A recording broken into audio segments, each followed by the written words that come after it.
Vamos entonces a iniciar con este precioso tema, con este número que nos presenta el Catecismo en esta tarde, en el nombre del Padre, del Hijo, del Espíritu Santo. Amén. Amén.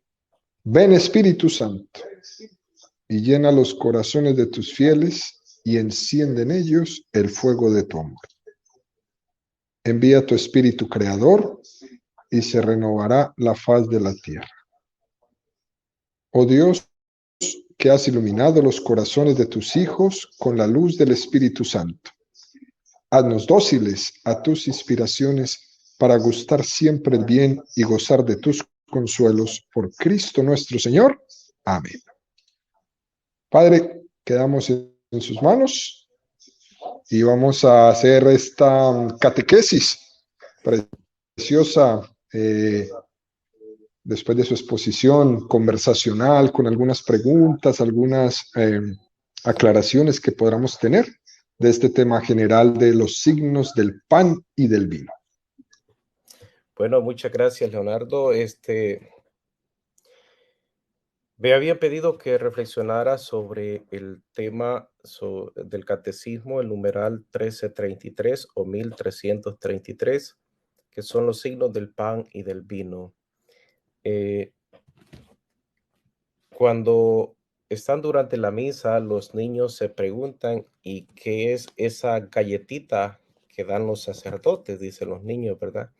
Hablan de una galletita y algunas personas, incluso adultas que no están comulgando, no se han hecho la primera comunión, confunden muchas veces el agua, el vino, que durante la misa se ven esos signos y lo confunden y algunos piensan que es un licor normal, otros piensan que solo es agua y bueno, hay una confusión. Entonces, hablar de los signos, el signo del pan y del vino, qué es lo que nos dice el catecismo de la Iglesia Católica y cómo es que podemos entenderlo o encontrar una aplicación también para nuestra vida y cómo podemos entenderlo y vivirlo como una expresión de acción de gracia en nuestra vida. El catecismo de la Iglesia Católica dice: en el corazón de la celebración de la Eucaristía se encuentra el pan y el vino, que por las palabras de Cristo y por la invocación del Espíritu Santo se convierte en el cuerpo y la sangre de Cristo. Fiel a la orden del Señor, la Iglesia continúa haciendo en memoria de Él hasta su retorno glorioso lo que Él hizo la víspera de su pasión. Tomó pan, tomó el cáliz lleno de vino. Al convertirse misteriosamente en el cuerpo y la sangre de Cristo, los signos del pan y del vino siguen significando también la bondad de la creación. Así, en el ofertorio damos gracias al Creador por el pan y el vino, fruto del trabajo del hombre, pero antes fruto de la tierra y de la vid, dones del Creador. La Iglesia ve en el gesto de Melquisedec, rey y sacerdote, que ofreció pan y vino, una prefiguración de su propia ofrenda. Entonces, estos signos del pan y del vino, de los que se sirvió Jesucristo, nuestro Señor, en la última cena, tomó pan y tomó vino, y en esa última cena, con sus palabras que pronunció, él mismo se quiso quedar en ese pan y en ese vino consagrado, digamos así, y se quedó en la comunidad de los discípulos. Ahora, en nuestra comunidad eclesial, en ese signo del mismo pan que toma el sacerdote, en ese vino, con las palabras que pronuncia el sacerdote, que son las mismas palabras de Jesucristo, y con la invocación de la efusión del Espíritu Santo, la invocación del Espíritu Santo, ese pan y ese vino, ahora ya es otra realidad, ya es el cuerpo y la sangre de nuestro Señor Jesucristo, que se ha querido quedar para alimentarnos, para fortalecernos y caminar entre nosotros. Ahora bien, al querer dejarnos el Señor, su cuerpo y su sangre en esos signos, el signo del pan y el vino, pudiéramos nosotros preguntarnos por qué quiso quedarse en eso tan sencillo. ¿Por qué el Señor se quiso quedar en un signo de pan que todo mundo lo puede tener? Toda persona puede tener el pan y el vino, una realidad. Bueno, eran las realidades que estaban en ese contexto cultural. Pero ahora bien, ¿por qué toma esos signos de la misma naturaleza? De la misma naturaleza, y también por qué son ofrecidos al Señor si Él mismo nos lo da. Entonces, estos signos del pan y del vino de los que se sirvió el Señor para consagrar la Eucaristía son elementos que, por el hecho de que sean transformados, el pan en el cuerpo del Señor y el vino en la sangre del Señor, no por ello dejan de significar también que son los signos de Dios. Son esos dones que el Señor regala a la humanidad misma, que son propios de su naturaleza. Por lo que dice este número, al convertirse misteriosamente el cuerpo y la sangre de Cristo, los signos del pan y del vino siguen significando también la bondad de la creación.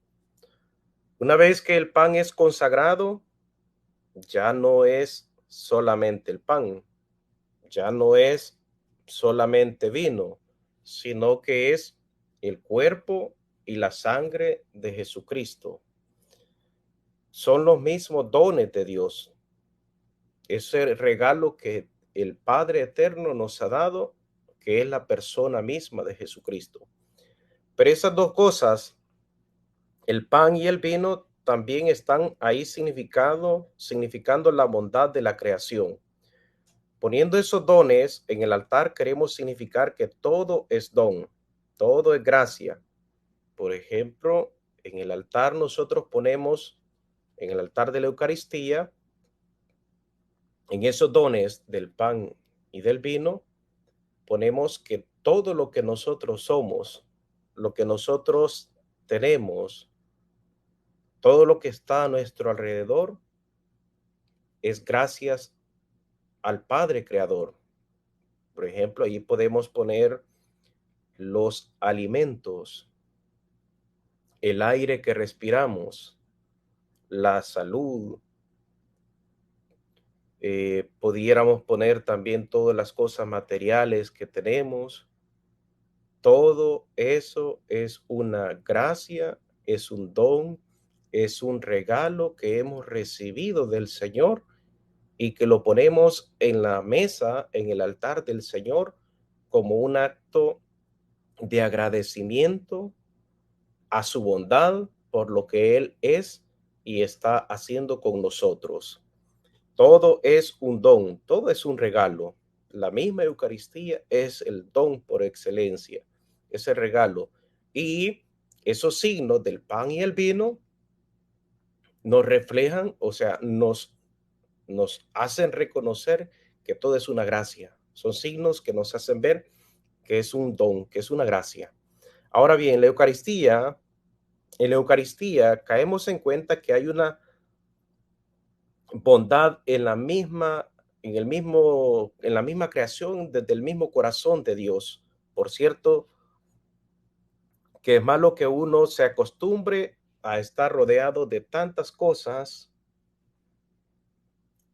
y que perdamos la sensibilidad, perdamos en nuestra mente y en nuestro corazón ser agradecidos y pensemos que todo lo que todo lo que las demás personas pueden hacer o deben hacer,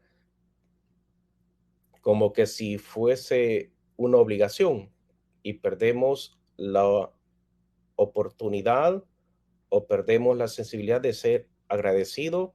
Y lo único que nosotros pudiéramos decir es, lo único seguro que nosotros tenemos en nuestra vida es la muerte. Es lo único seguro. Por lo tanto, Un gesto, un saludo, un buenos días, una sonrisa, un detalle, todo eso es un regalo, es un don. Pero las personas a veces cuando quizás estamos llenos de tanto ego, de tantas, pudiéramos decir, soberbia, orgullo y vanidades, este, perdemos esa sensibilidad de ser agradecidos con Dios, ser agradecidos con el Creador. Y por eso nos hacemos insensibles. Por ejemplo, el niño que piensa que la mamá tiene la obligación de darle todo, porque desde chiquito lo ha acostumbrado a llenar su habitación de juguetes y de tantas cosas, y al final el niño pierde la sensibilidad.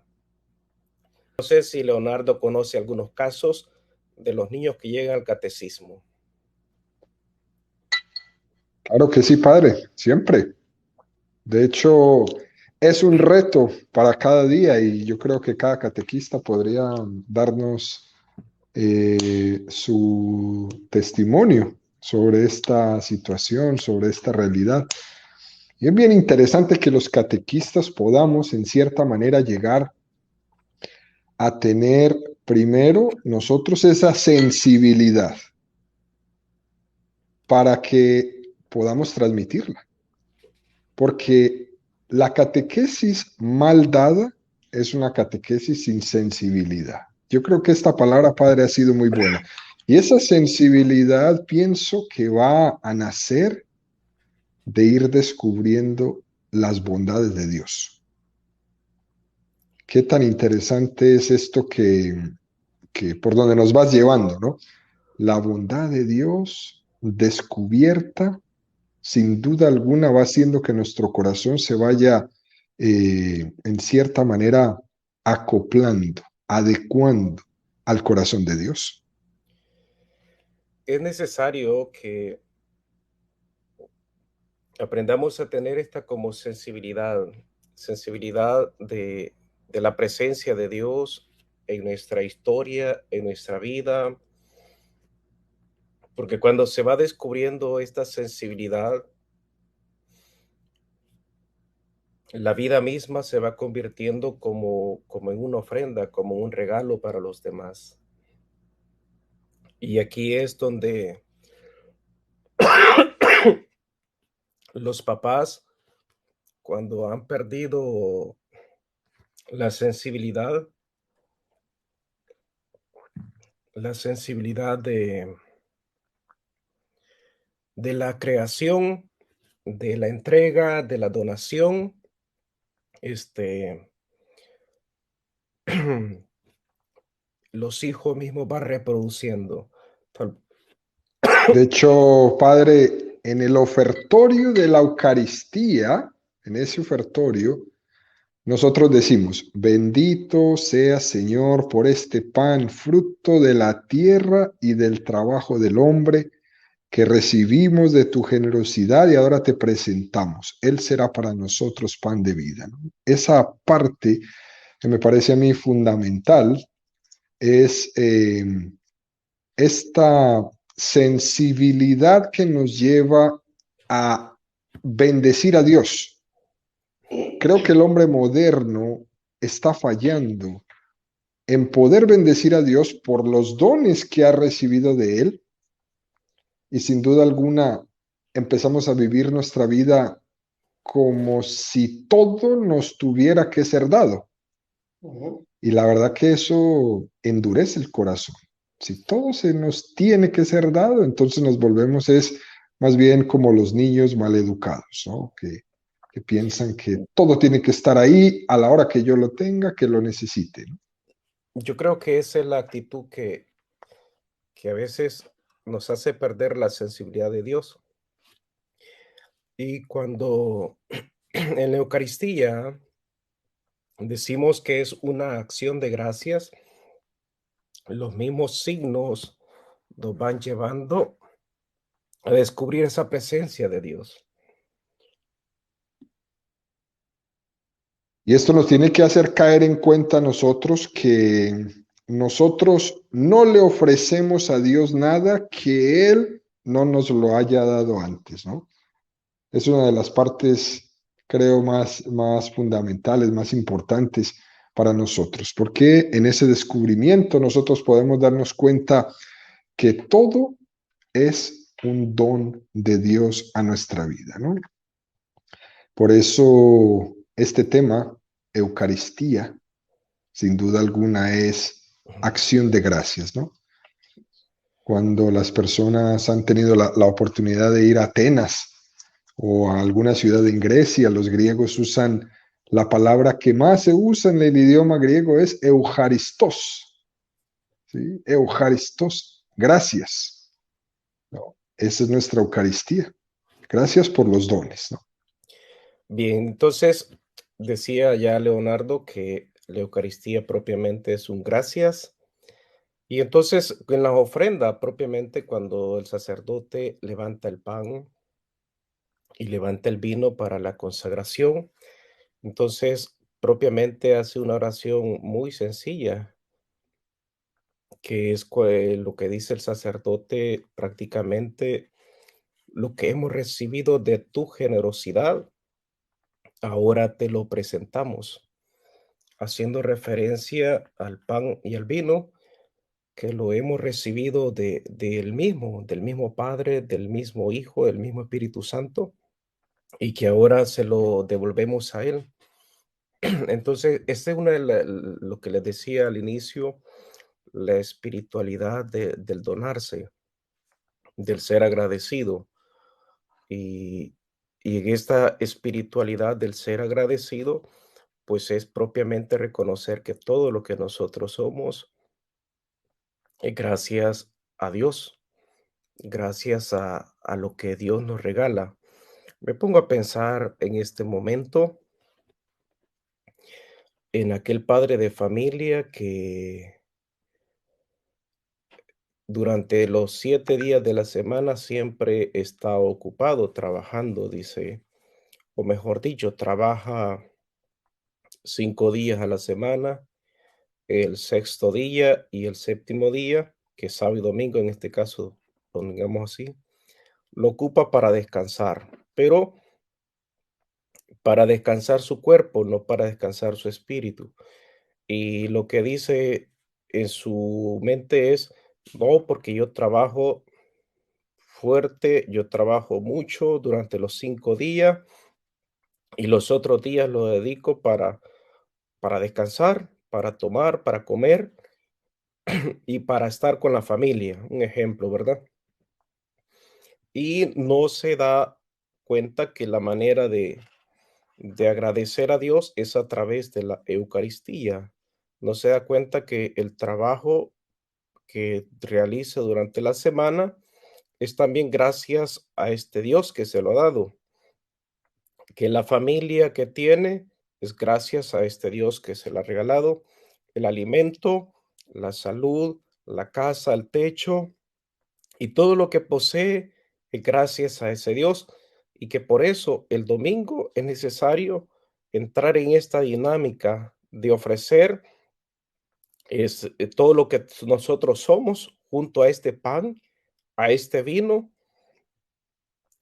porque eso es lo que nos lo ha dado el Señor. Si le ofrezco, por ejemplo, todo eso, ya el Señor nos lo ha dado. Todo el esfuerzo, el estudio, el trabajo, antes de que se lo ofrezcamos a Dios, ya Dios nos lo ha dado a nosotros y por eso es una continua acción de gracia. El Señor quiso entonces instituir la Eucaristía tomando pie de estos dos elementos, del pan y el vino, que significan el don de Dios que está regalando continuamente a cada hombre, a cada ser humano que continuamente lo está buscando. Es cierto que el hombre tiene que trabajar, es cierto que el hombre tiene que trabajar, ¿verdad? Así lo dice el libro del Génesis, pero para transformar esos dones de Dios, es decir, para Del trigo que se puede hacer ese pan. El hombre tiene que trabajar para hacer el trigo y hornear el pan, y el vino, pues para producir el uva. Es decir, es necesario que el hombre trabaje con los dones que Dios le ha regalado. El trigo en pan y la uva en vino. Pero esta creación es al mismo tiempo un don gratuito y una llamada a la colaboración del hombre a la realización del proyecto de Dios. Es regalo y es tarea al mismo tiempo, fruto de la tierra y del trabajo del hombre. Los dones de Dios no los recibimos en un sentido pasivo, es decir, eh, un sentido de que el hombre no coopera y el hombre es de una manera solamente receptivo, sino que ese mismo Dios que te lo da, te lo pone para que tú utilices tu creatividad, seas activo, para que tú te lo propongas y participes de ese regalo, haciéndolo mayor y dándolo a los demás. Se nos señala en este número la figura también de Melquisedec, que está referido en el canon romano. En el libro del Génesis, en el capítulo 14, del 18 al 20, encontramos: entonces Melquisedec, rey de Salem, presentó pan y vino, pues era sacerdote del Dios Altísimo, y le bendijo diciendo: bendito sea Abraham del Dios Altísimo, creador del cielo y tierra, y bendito sea el Dios Altísimo que entregó a tus enemigos a tus manos. Y dijo Abraham, y diole a Abraham el diezmo de todo. En este pasaje, que nos puede parecer lejano, sin embargo, en la primera comunidad cristiana vio en este signo, vio el don de Dios. En el canon de la misa se dice: mira con ojos de bondad esta ofrenda y acéptala como aceptaste los dones del justo Abel, el sacrificio de Abraham, nuestro padre en la fe, y la oblación pura de sumo sacerdote Melquisedec. Son las tres referencias que hace el Antiguo Testamento, que hacen del Antiguo Testamento. ¿Cuáles son? Abel, que tenía un corazón sencillo, y los dones que presentaba a Dios, que eran aceptados por Dios. El sacrificio de Abraham, cuando ofreció en el monte de Moría a su hijo Isaac. Aquí se remarca que cuando alguien ofrece una cosa a Dios, no ofrece algo ajeno, sino algo que se ofrece a sí mismo, se da a sí mismo. Y la oblación de Melquisedec, que propiamente donde se subraya que el don de Dios trasciende la capacidad del hombre, pero al mismo tiempo las implica, es decir, Dios supera sus capacidades, pero, pero las quiere implicar y quiere que las ponga en juego. Como decía San Agustín, ¿verdad? El Dios que te creó sin tu permiso no te va a salvar si tú no se lo permites. Es decir, el que te creó sin ti no te salvará sin ti. Propiamente necesita la implicación del ser humano, la respuesta del ser humano. Y en ese sentido, si no hay colaboración, si no hay participación, no hay salvación del ser humano, no hay redención en este sentido. Ahora bien, vamos entonces a entrar en la otra parte. En la antigua alianza, el pan y el vino eran ofrecidos como sacrificio entre las primicias de la tierra en señal de reconocimiento del Creador, pero reciben también una nueva significación en el contexto del Éxodo. Los panes ácimos que Israel come cada año en la Pascua conmemoran la salida apresurada y liberadora de Egipto. El recuerdo del maná del desierto sugerirá siempre a Israel que vive el pan de la palabra de Dios. Y finalmente, el pan de cada día es el fruto de la tierra prometida, prenda de la fidelidad de Dios a sus promesas, el cáliz de bendición al final del banquete pascual de los judíos, añade a la alegría festiva del vino una dimensión escatológica, la de la espera mesiánica del restablecimiento de Jerusalén. Jesús instituyó su Eucaristía dando un sentido nuevo y definitivo a la bendición del pan y del cáliz. En este punto se nos da varios significados del pan, según el catecismo en el 1534. Tal vez Leonardo pudiera decir una cosa sobre esta nuevos sentidos o nuevos significados del pan que habla Jesús cuando habla del signo de las primicias de la tierra. Sí, claro, padre. Como señal de reconocimiento al presentar esas primicias de la tierra, cuando Melquisedec las ofrece, es como caer en cuenta, tú me los diste, yo te los ofrezco. Pero reciben también esta significación en el contexto del Éxodo, los panes ácimos que Israel come cada año en la Pascua, cuando conmemoran la salida apresurada y liberadora de Egipto, ¿no? Esto es como simbolizando lo que ocurrió la noche de la liberación de Israel. Parece como si fuera una comida de emergencia. Esto es muy interesante, donde se les indica cómo celebrar ese banquete de una manera más rápida, dispuestos para salir. Casi que no se pueden ni sentar, porque tienen que estar ya, con un pie adelante. El recuerdo del maná del desierto sugerirá siempre a Israel que vive del pan de la palabra de Dios. Es lo mismo que nos sucede a nosotros en la Eucaristía. Vivimos de la palabra y vivimos de la Eucaristía. El pan de la palabra.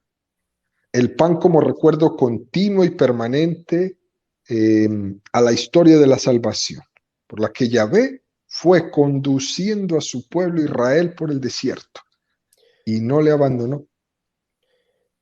Eso es muy interesante, mi querido padre. De esta manera, ¿cómo nos sigue conduciendo hoy el Señor a nosotros? Es interesante que nos preguntemos si Dios condujo al pueblo de Israel y lo fue alimentando con este maná, y hoy en el 2022, 2023, ¿cómo Dios sigue alimentando o guiando a este pueblo? Leonardo, ¿cómo crees tú, según el catecismo, según la Iglesia Católica, cómo Dios nos sigue alimentando? Si una familia de las que llegan a la misión, ¿verdad? Se hace esta pregunta, ¿qué pudiéramos decir? ¿Cómo Dios nos está alimentando hoy? Imagínense, padre, que las comunidades migrantes se van alimentando de una iglesia que les acoge y que les brinda este sentido y esta fortaleza espiritual de un Dios que camina con ellos muy cercano. Esta es la parte más clave que a lo mejor muchas comunidades migrantes en muchas partes del mundo no experimentan, que Dios camina cercano con ellos porque ahí está la iglesia caminando con ellos. Y a la misma vez que va caminando y está cercano con ellos, Dios se les manifiesta en un signo sencillo, sensible, como ves en el maná en aquel entonces, Y ahora se manifiesta un signo sensible que nosotros lo podemos ver, tocar en la Eucaristía, el pan, el vino. Ahí está ese signo donde Dios se nos da y ahí está esa cercanía, es una de las cercanías de Dios donde podemos a través de los sentidos poderlo ver, tocar y quizás también olfatear, porque ahí está la cercanía también de Dios en ese signo. Los signos donde Dios hoy camina con nosotros, uno de los signos donde Dios camina es en la Eucaristía. Y así como en el pueblo de Israel, Dios manifestó su cercanía, Dios manifestó su amor, su bondad, caminando con ellos y también a través de un signo sensible como fue el maná. También de esta manera hoy Dios sigue manifestándose, sigue caminando con nosotros a través de la Eucaristía, que es el signo sensible, que lo podemos ver, lo podemos tocar, lo podemos olfatear, decir, Dios se nos hace cercano, Dios se nos da como alimento para seguir caminando, para seguir en el camino. Y como ya decía Leonardo, en la comunidad, este, esa comunidad de migrantes que siente el calor de la comunidad, la calor de la comunidad de fe, pero en esa comunidad también está la Eucaristía. En esa comunidad también está el signo del pan y el vino, que es el cuerpo y la sangre de Cristo.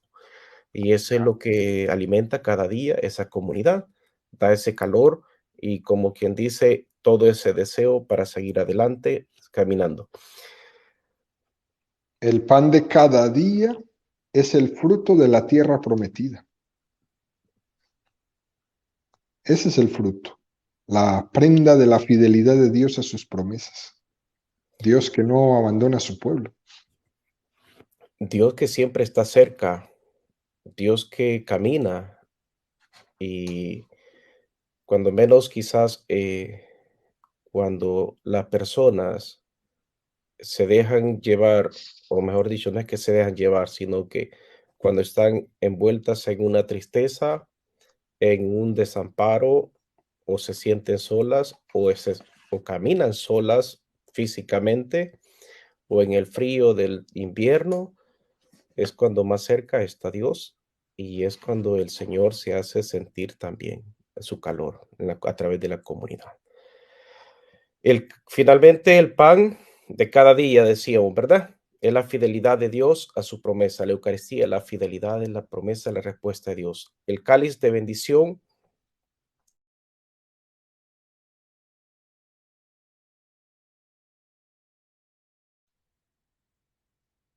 Padre, el micrófono está apagado otra vez. Se apaga el solo, creo yo. Se Sí. apaga. Adelante. Porque esta vez no lo había tocado, pero bueno. El cáliz de bendición de la que habla San Pablo al final del banquete pascual de los judíos, añade Pablo, ¿verdad? A la alegría festiva del vino, una dimensión escatológica, la de la espera mesiánica del restablecimiento de Jerusalén. Jesús instituyó su Eucaristía dando un sentido nuevo y definitivo a la bendición del pan y del vino. Cuando el pueblo de Israel ya se había introducido en la tierra prometida, el maná desaparece y el pan y el vino ya no tienen ese significado de alimento en la batalla y pasa a tener un significado nuevo que enriquece lo anterior. Es un pequeño adelanto de lo que es el alimento del cielo. Y como queriendo decir, es una pequeña muestra de lo que es la vida eterna. Por eso dice el catecismo lo de la dimensión escatológica, las arras de lo que está por llegar. Los milagros de la multiplicación de los panes, cuando el Señor dijo la bendición, partió y distribuyó los panes por medio de sus discípulos para alimentar la multitud. Prefiguran la sobreabundancia de este único pan de su Eucaristía. Mateo 14, 13, 21. El signo del agua convertida en vino en Caná anuncia ya la hora de la glorificación de Jesús, manifiesta el cumplimiento del banquete de las bodas en el reino del Padre, donde los fieles beberán el vino nuevo convertido en sangre de Cristo. El Catecismo numeral 1535. Al oír esto, al oírlo, Jesús se retiró de allí en una barca aparte a un lugar solitario. En cuanto lo supieron las gentes, él, salieron tras él,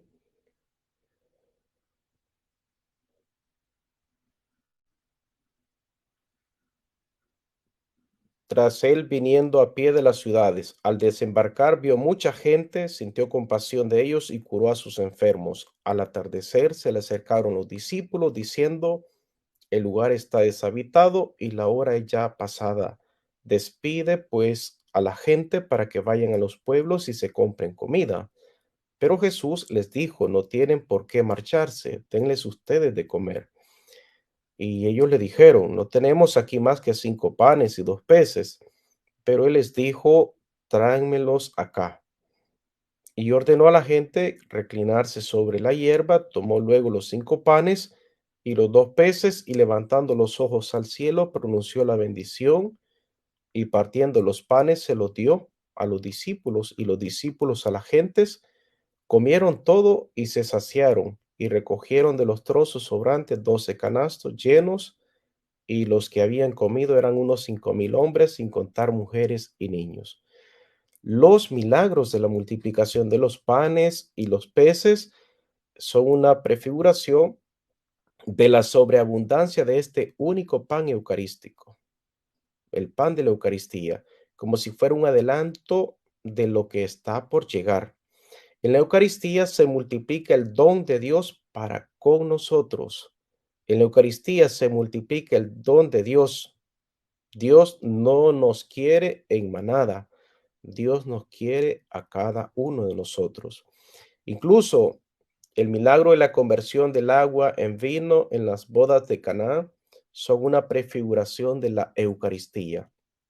Y si María estuvo presente y fue mediadora para que el Señor hiciese el milagro en Caná, lo que es el milagro del vino, del agua en vino, también María está presente y es mediadora en cada celebración eucarística, cuando la iglesia, por la palabra, por las palabras de Jesús y por el poder del Espíritu Santo, transforman el vino en la sangre de Jesús, nuestro Señor. Así de gratuito es el don de Dios. No nos cuesta nada a nosotros, solamente tenemos que ser partícipes de esto, ser partícipes de la vida divina del Señor. No nos cuesta nada, es un don, es un regalo del Señor, que si exige nuestra colaboración de la misma manera que pidió que llenaran las tinajas de agua. Eso sí, es implícito, es necesario que nos acerquemos. Es como el alimento, ¿verdad? El alimento, pues ahí está en la cocina. Pues, hay que preparar la cena, hay que preparar el almuerzo. Ya está, el Señor nos lo ha regalado, pero hay que prepararlo, hay que hacerlo nuestro, hay que ponerlo nuestro gusto. En el ofertorio, antes de ofrecer el cáliz con el vino, se echa unas gotas de agua, unas gotitas de agua, una gotita de agua al vino. No son necesarias para que el vino se convierta en la sangre de Cristo, pero esas gotas de agua son signos de participación de nuestra participación como humanidad al sacrificio de Cristo. En el Evangelio de Marcos, en el capítulo 14, en el versículo 22-25, dice: y mientras estaban comiendo, tomó pan, lo bendijo, lo partió y se lo dio y dijo: tomen, este es mi cuerpo. Tomó luego una copa y dadas las gracias, se la dio y bebieron todos de ella. Y les dijo: esta es mi sangre de la alianza, que es derramada por muchos. Yo os aseguro que ya no beberé del producto de la vid hasta el día en que lo beba nuevo en el reino de Dios. Se nos habla de un vino nuevo en el banquete de bodas en el reino del Padre. El primer anuncio de la Eucaristía dividió a los discípulos. En el Evangelio de San Juan, capítulo 6, los discípulos cuando escucharon hablar de este discurso del pan, dijeron, este lenguaje es duro. ¿Quién puede escucharlo? ¿Y a qué se refería ese lenguaje?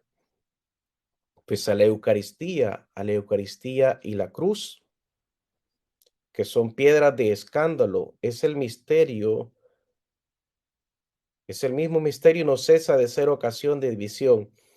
Y cuando Jesús iba caminando con ellos y iban caminando muchas personas, pues muchos se iban quedando. Y al final, pues Jesús les hace la pregunta a los discípulos, ¿también ustedes quieren dejarme solo? ¿También ustedes quieren marcharse? En San Juan 6:67. Esta pregunta del Señor resuena a través de las edades como una invitación de su amor a descubrir que solo Él tiene palabras de vida eterna y que acoger en la fe el don de su Eucaristía es acogerlo a Él mismo.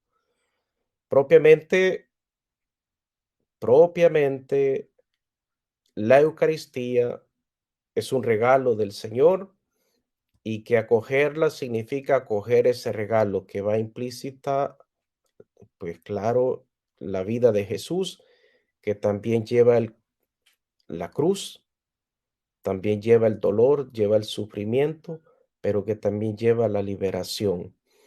Y por eso los discípulos decían, es duro este lenguaje, ¿quién puede? Y la misma vida de Jesús es una Eucaristía y quien participa de esta comunión, de esta vida eucarística, de esta vida de donación, es la misma vida de Jesús.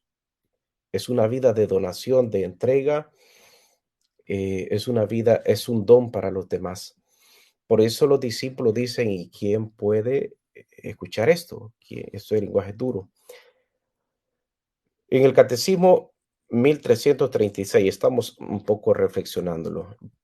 Parece que se nos quiere decir, somos conscientes de que es duro este lenguaje, pero de la misma manera que no hay cristianismo sin cruz, tampoco hay Eucaristía sin abajamiento grande para entender estas cosas.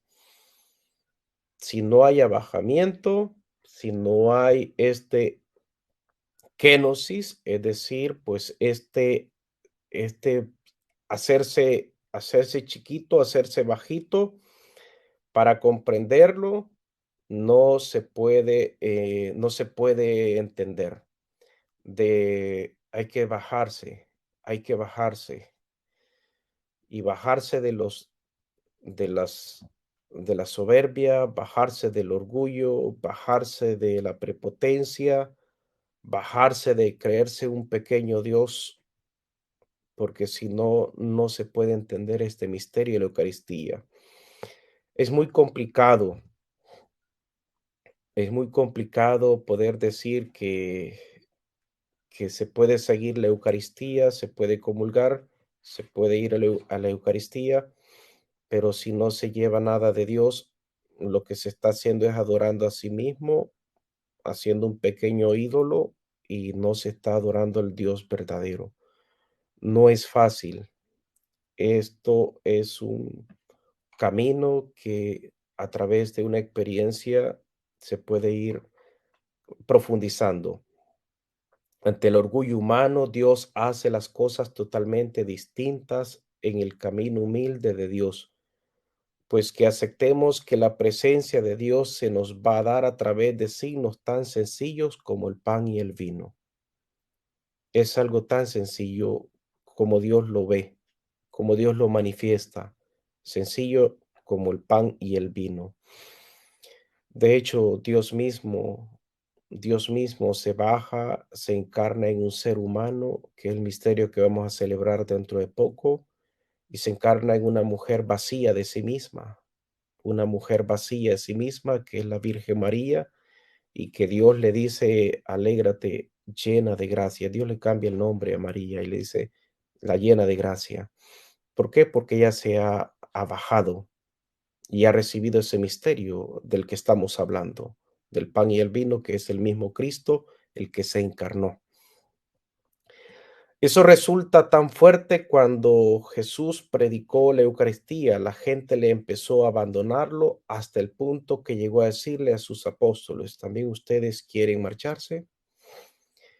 Y por eso es que a veces muchas personas todavía no hemos quizás comprendido este misterio de la Eucaristía y por eso se marchan de las iglesias, se marchan de la comunidad, porque parece que de vaciarse o el camino de la Eucaristía, de la cruz, de la humildad, no va con nosotros.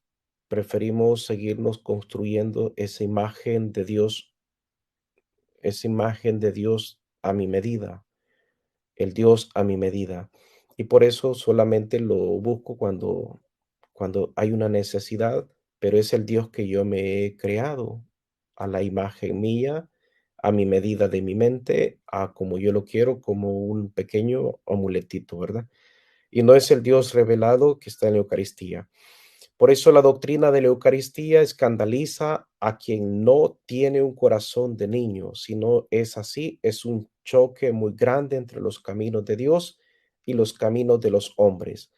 La Eucaristía y la cruz son piedras de escándalo, el mismo misterio, y no cesa de ser ocasión de división. La maravilla de la salvación de Dios es grande y es pequeña al mismo tiempo. Es inmensa y se nos da en un envoltorio humilde. Bendito el que no se escandalice de mí, dice Jesús, ¿verdad?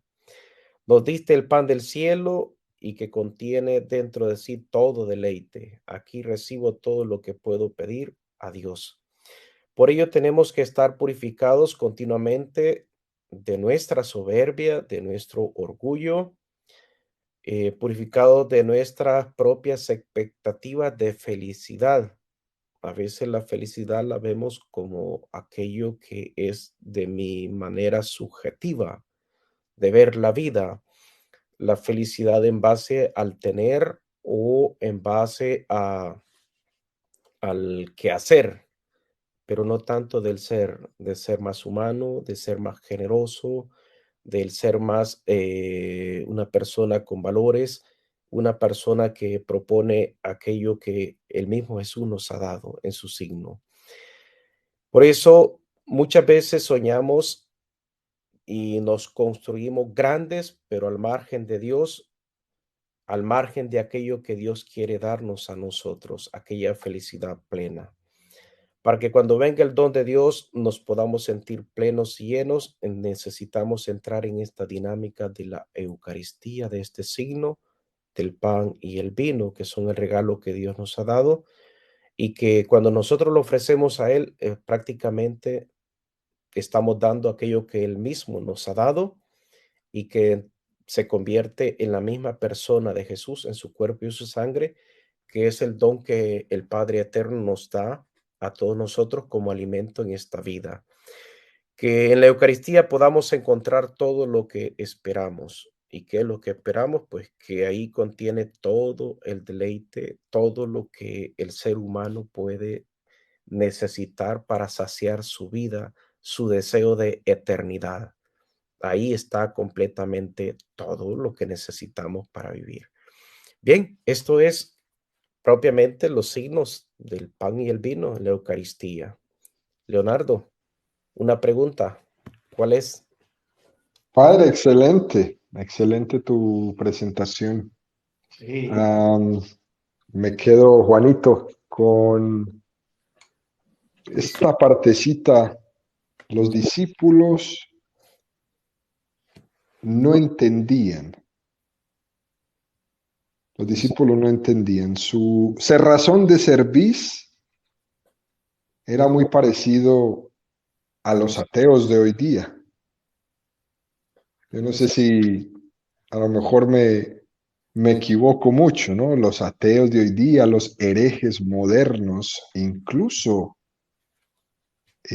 muchas personas dentro del mundo protestante, am, esa cerrazón de cerviz ante Jesús Eucaristía. Fíjese, Padre, cómo Jesús dice que ellos le respondieron, qué duro es este lenguaje.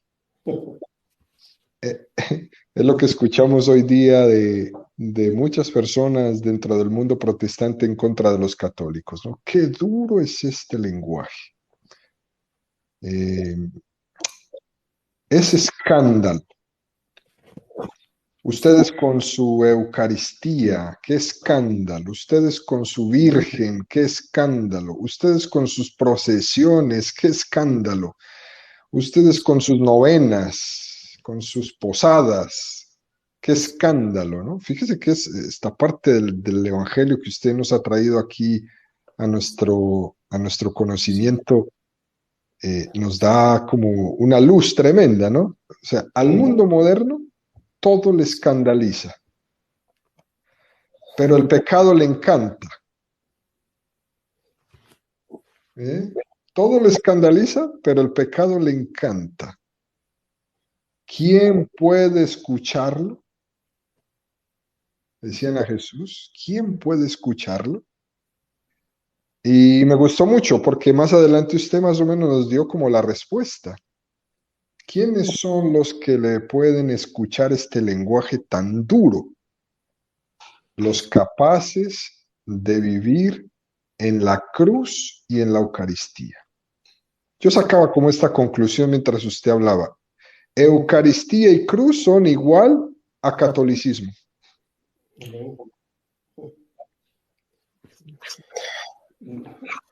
Yo estaba leyendo a un escritor, sobre todo, no escritor, sí, a uno que hace opiniones sobre en los distintos periódicos en mi país. Y este fulano decía que la iglesia evangélica, por predicar un evangelio de prosperidad, pues vivía en la prosperidad. Ajá. Y que la iglesia católica, porque predicaba la cruz, el, Vivía este, cruz. Vivía Vivimos crucificada. crucificada, no decía crucificada, sino que vivía igual que el discurso de los pobres, vivía en sufrimiento y marginada. Bueno, la pregunta que pudiéramos hacer es lo que decía, ¿verdad? ¿Qué es lo que más asemeja al Evangelio? ¿Qué es lo que el Evangelio dice? Y aquí encontramos, pudiéramos hoy, Leonardo, también hablar este lenguaje duro, este lenguaje que Jesús nos plantea en la cruz y la Eucaristía, este lenguaje es duro. Con esta misma pregunta, pudiéramos hoy hablar sobre la familia, ¿verdad? El tema de la familia, también el tema de la castidad. Podemos también hablar el tema del amor. Pudiéramos hablar del tema también del matrimonio y tantos temas que en la Biblia encontramos, y es prácticamente la Eucaristía y la cruz. Que no se puede entender todos estos temas, el Evangelio propiamente, si no va acompañado de un vaciarse de uno mismo. Y por eso cuando los discípulos se escandalizan y dice, pues este lenguaje es duro, pues, prácticamente si lo vemos con datos estadísticos, si nos vamos desde la parte sociológica, si nos vamos de la parte, pues yo les digo que es difícil. El evangelio es difícil así. Pero si nos vamos del lado de la mentalidad de Dios, para lo que Dios es posible todo, ¿verdad? Entonces es un lenguaje de la sencillez, que es lo que donde yo marco que la Santísima Virgen María es donde se da propiamente el misterio de Dios, la encarnación, porque una mujer sencilla se abajó, se anonadó, y ahí se pudo el misterio de Dios encarnar. Y por eso Jesús dice, si no, pues si también ustedes van a marcharse. No hemos podido comprender este evangelio. Y por eso es necesario entrar en esta dinámica del evangelio. Hay que entrar en esta sintonía del evangelio. Yo prácticamente no puedo cantar ni puedo tocar guitarra, pero fui a unas clases de música. Y entonces, prácticamente para entrar en el canto, pues sí tiene que ir en el mismo término, ¿verdad? La melodía con el que va tocando.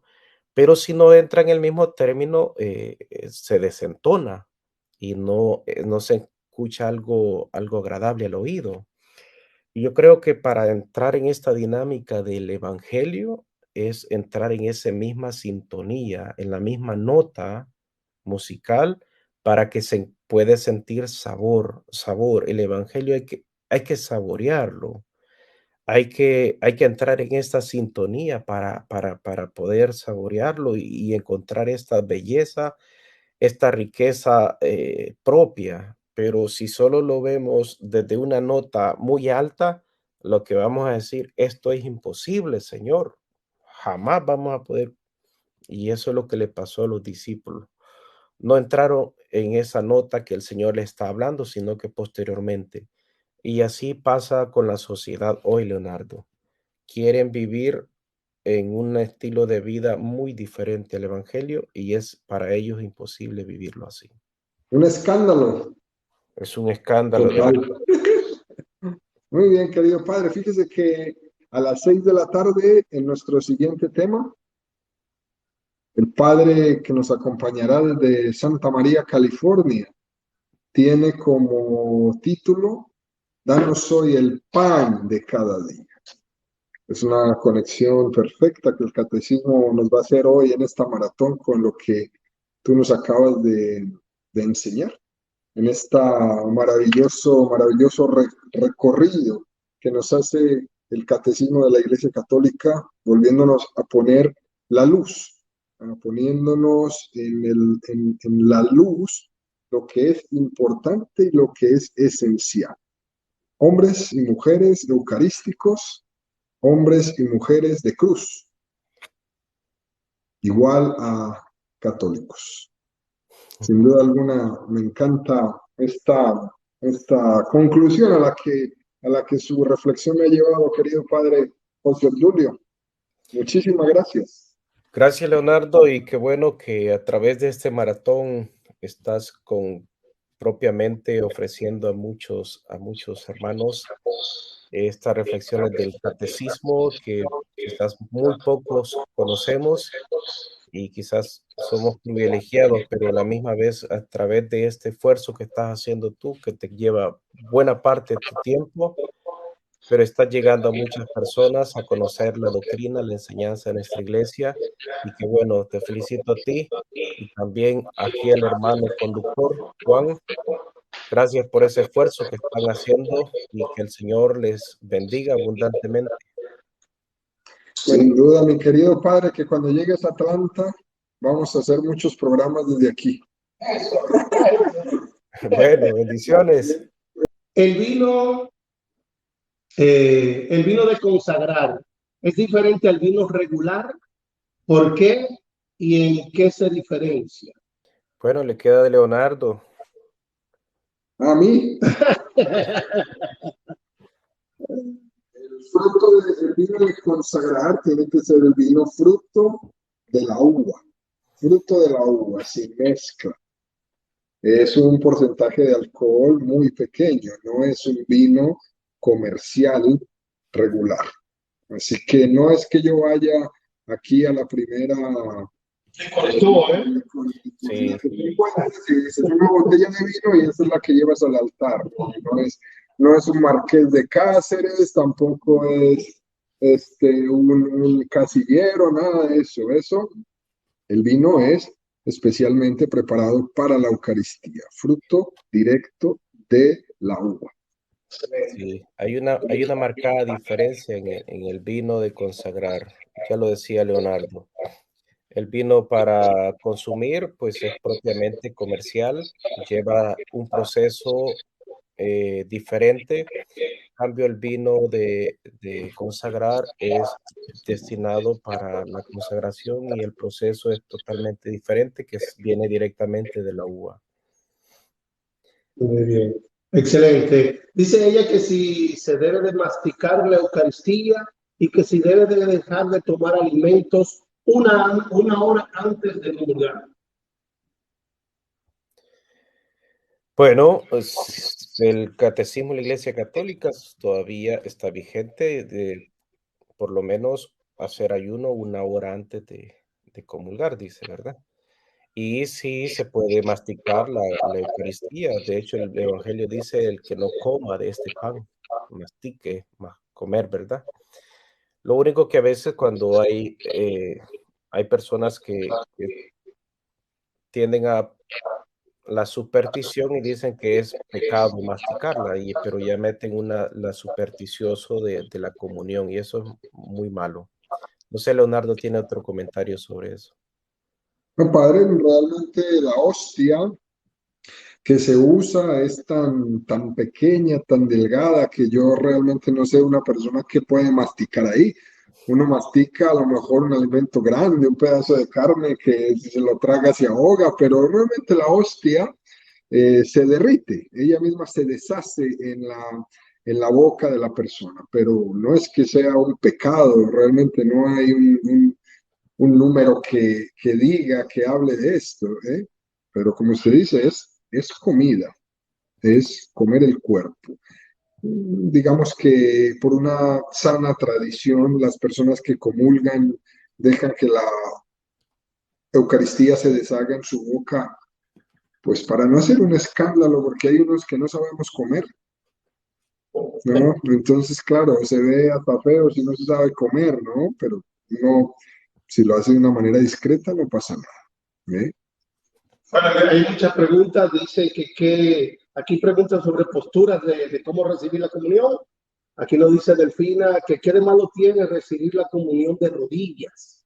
Donde ella va, parece que no le quiere, el sacerdote no quiere darle a la gente cuando están hincados. ¿Hay algo de malo, padre? ¿Qué te lo puedo decir? Bueno, una explicación un poco sencilla, ¿verdad?